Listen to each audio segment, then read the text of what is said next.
Hi, everybody, and welcome back to Money and Politics for the Wednesday, March 26th version. It is a beautiful day, and I hope you've had a good day as I am coming to you a bit late tonight. But I had an interview later on for my day job. The Illinois legislature is wrapping up its business. This is the last weekend, not that necessarily you care, but it's crunch time, kind of like finals week for college. They got to put together their budget.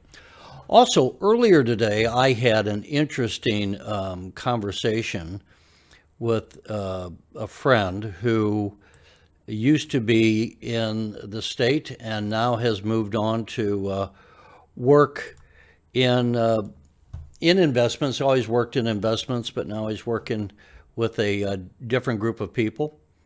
And we had an interesting conversation about some of the things going on in Africa, and specifically more to the point about South Africa. And to some extent, it kind of ties in with Humbl, that they, not as a company, but some of the things that Humbl's working on. There was some discussion we had a little bit about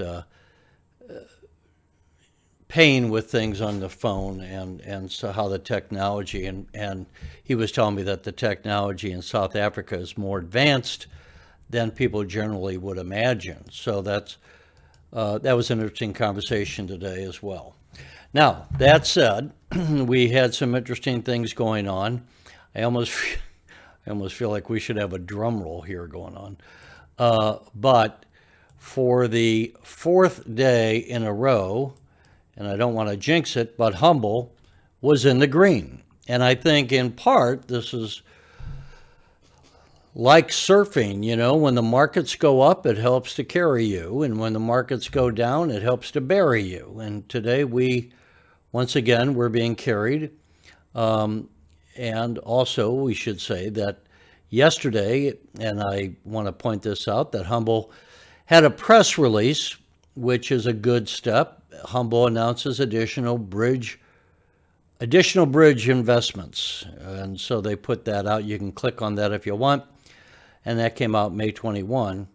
Forwardly was up 4.14% to 15 cents. Humbl closed at $1.20. And we see the one-day chart there. So it held reasonably steady. I mean, it was the first, people, again, they say don't buy during the first half hour trading. It tends to be more the emotional time of the day. And then after a while, after we get it out of our system, things start to settle down. So we had a low of about $1.14 and a high of $1.20. And there you go, up another 13.74%. Another 14 cents on the day, and we're at $1.20. And if we could now get that to be multiplied by about 4 and be somewhere in the area of $5, that would be really fantastic. And I think there's going to be a lot more green days in our future, and to keep the faith is what I would say. Aren't you glad hopefully you didn't throw in the towel when it was down just about a week ago. Tomorrow will be a week ago. It was at 76 cents. So right now it's up from that low at about 57% in a week. And, folks, think about this just for a moment. I know when you hear that, you go, yeah, 57 cents, but I'm way down. I know, we're all way down. But the point here to remember and to think about is when you have the volatility, the price volatility of these stocks, that they can go up as radically as they go down. That's another reason not necessarily to throw in the towel. Think about it. You get suicidal when it goes down. I hope you're not literally suicidal. I just use that as an euphemism. But you get overly depressed when it goes down, and then when it goes up, you're right now, you're not that giddy because you're still under. So I get it. But the point is that there's a lot of volatility. Okay. I want to touch base with some other things that we also have, if I can get this cooperate. A while back, and I'd have to go, it wasn't that long ago, I brought another stock up. And folks, I'm not pounding the table on this, but I do think it's part of the, as we are here, right about at the 1 year of the death of George Floyd in Minnesota, and all the havoc that has produced about policing and the rest. You know the story. This is RAP, and RAP was where the police, instead of shooting, it's another non-lethal way for law enforcement to stop a suspect. Instead of shooting them with a bullet, instead of hitting them with a taser, this is a non-lethal methodology. Look, if you didn't see my earlier video, look through the list. It's there, and I got some video in of how it works. But basically, it shoots out, just like the cowboys of old would lasso someone, throw a rope around their legs. This shoots a rope with some weights on it, so it just wraps automatically around wherever you shoot, around their legs, around their torso. You know, might hold their hands down. It certainly would drop you as far as your legs being tied up when you're trying to run. And, you know, this is, as you can see, we are up 10% today. We're up again in after hours, and you're looking at a 1 month chart here. If we go to a 6 month chart, you can see some of the choppiness. We're about the same area and price-wise where we were back in early February. Where have we seen that before, right? Yet another example of where we had a high in February. So this also, when you look at these charts, means that it's more fuel to the fire, that it's not just Humbl that went down. So many stocks went down since the high in early February. But you can see here they're putting out press releases. RAP announces Seattle Police Department approval of Bolo RAP pilot program. We go down a little bit more, and it says, first agency deploys de-escalation platform of RAP Reality and Bolo RAP. And then we have officers use, this was 11 days ago, I think it is. Hard to read that gray. Officers use Bolo RAP to restrain subject after mother calls son in a crisis.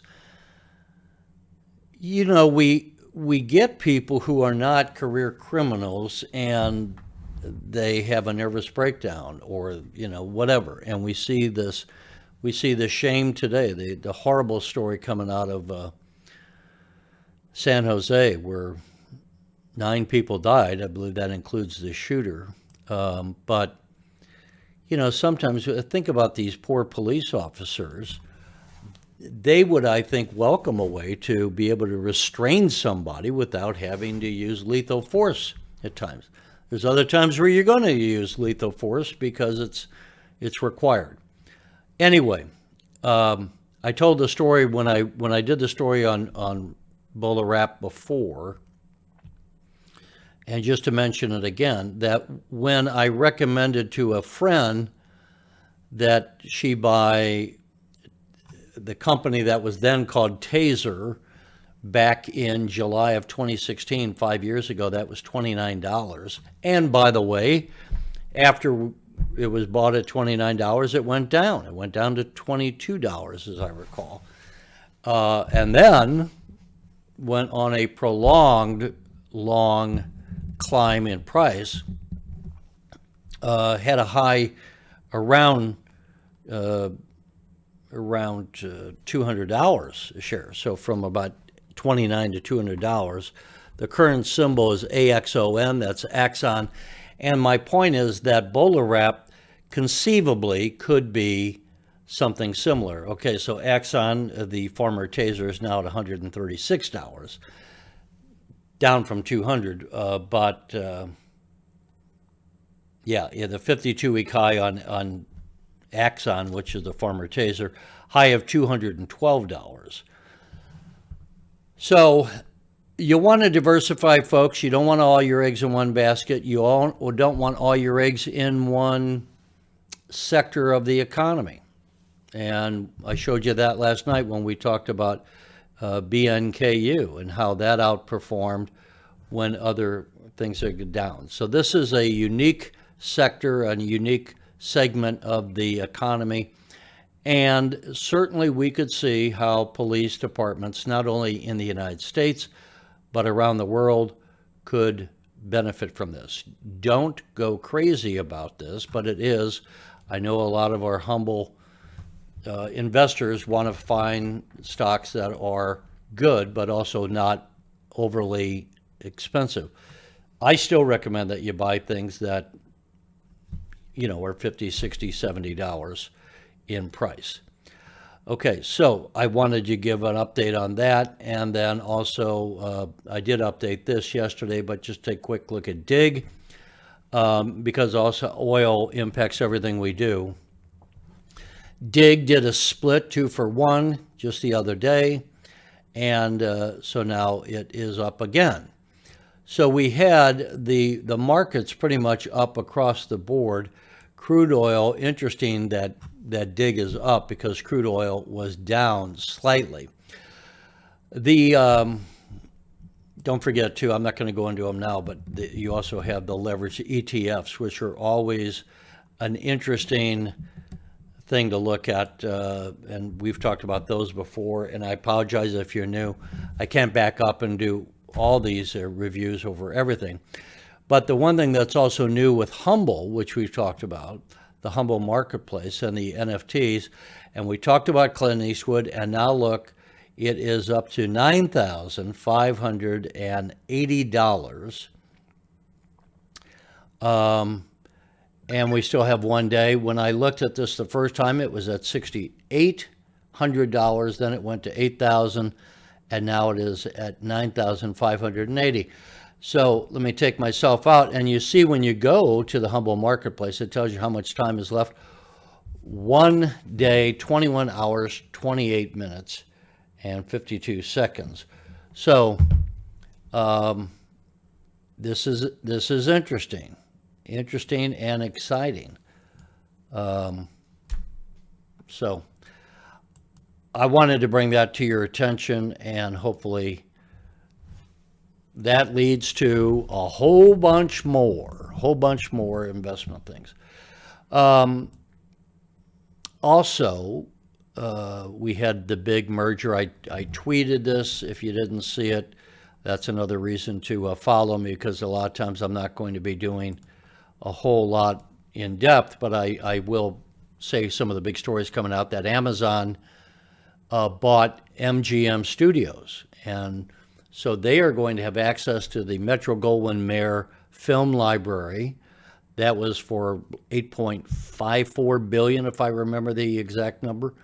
And also, folks, as Brian Foote has talked about, and as we just mentioned, NFTs.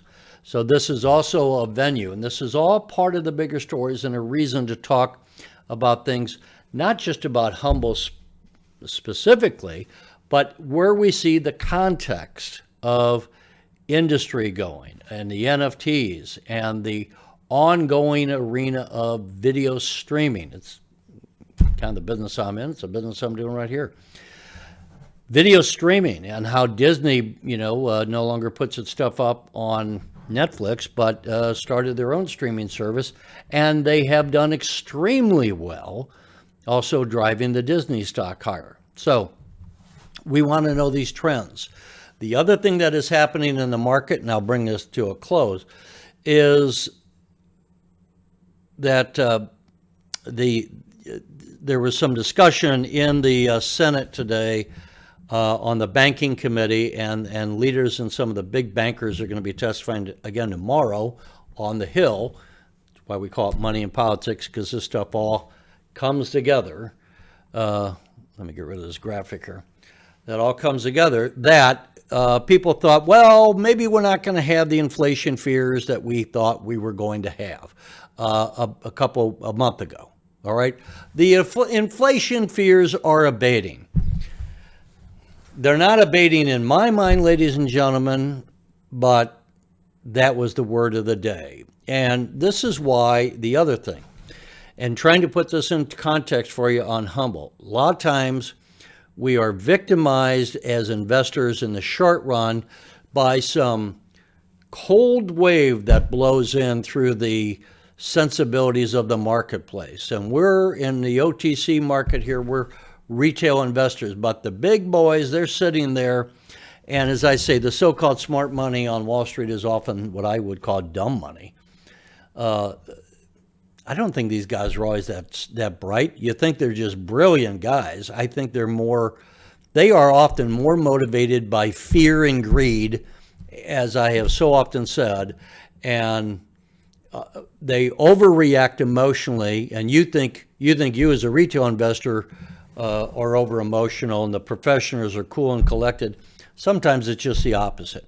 And these guys, they're afraid they're going to lose their job, that they're going to be making trades and, blah, blah, blah. They got guys looking over their shoulders all the time. The point is this. We can have the stocks we own go down for no good reason because the overall market goes down for no good reason. And sometimes the opposite is true. Sometimes the market goes up when it shouldn't, but the market, the smart guys on Wall Street become over giddy. So lately they were over depressed. Now they've decided, well, maybe inflation isn't as big a deal as we thought it was.